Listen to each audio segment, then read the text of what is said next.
8 o'clock on Christmas Eve. Snow hammered my windshield as I turned into my parents' driveway. Their tree blazed through the front window.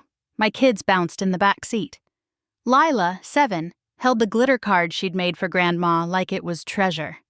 Evan, 5, squeezed his stuffed fox and whispered, "Santa comes here too, right?" Inside, Cinnamon and Pine hit us. My mother's hug was quick. My father nodded over his drink. My sister Kara lounged on the couch with a wineglass, and her daughter June was already at the tree, tearing into presents like it was a competition. A tablet flashed in June's hands, then headphones. Wrapping paper flew. She didn't look up. Lila skipped to the tree and tugged my mother's sleeve. "Grandma," she asked, bright and polite, "where are ours?"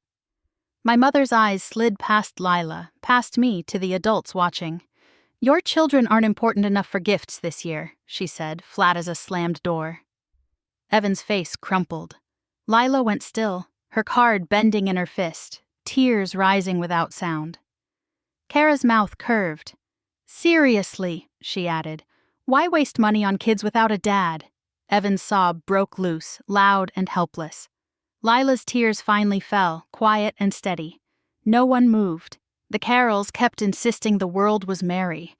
I knelt and gathered them, feeling their bodies shake against me. I swallowed whatever would have made me beg.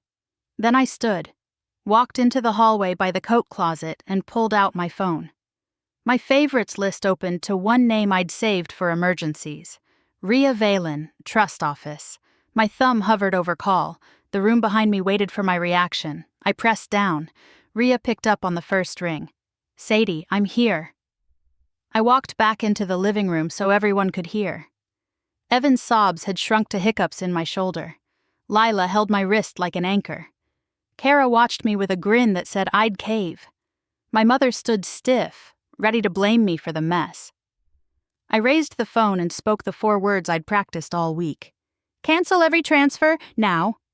The fire crackled too loudly in the sudden quiet. Rhea didn't hesitate. "All outgoing distributions?" "Yes. Marlene and Gordon.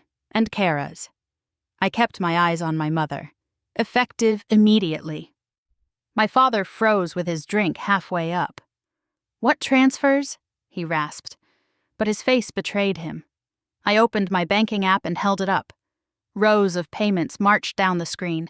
Roof patches, the furnace, taxes, clinic bills, June's tuition, month after month. All from the trust my late husband set up for Lila and Evan, with me as trustee. My mother's mouth worked soundlessly. "We thought it was help." "It was," I said. "Mine." Kara sprang up. "You can't do this. June's school." "Tell them what you told my kids," I said, voice flat. "That some children matter more." Rhea's voice threaded through the stairs. "I'll send written confirmation within 48 hours. "Do it," I said, and ended the call. My mother reached for my sleeve. I stepped back and slipped Lila's crumpled card into my coat pocket. "Shoes on," I told my kids.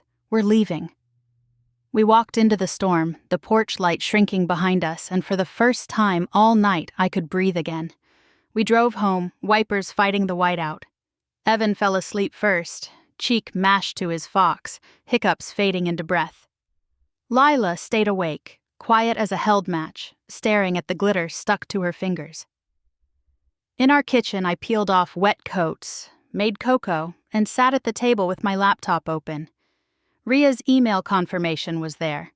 Transfers stopped, letters queued. I didn't savor it, I just kept moving, because I'd learned grief has an aftertaste, and tonight my kids needed sweetness. At 12:17 a.m., I logged into the bank portal and found the reverse mortgage renewal I'd signed years ago to keep my parents in that house. One click. Decline to renew. A warning flashed. Balance due. Foreclosure timeline begins. I clicked Proceed. My hand didn't shake until afterward. Christmas morning, my phone lit up like a siren. My mother sobbing, my father raging, Kara bargaining for June. I silenced it, turned the screen face down, and pulled out the stockings I'd hidden behind the laundry basket.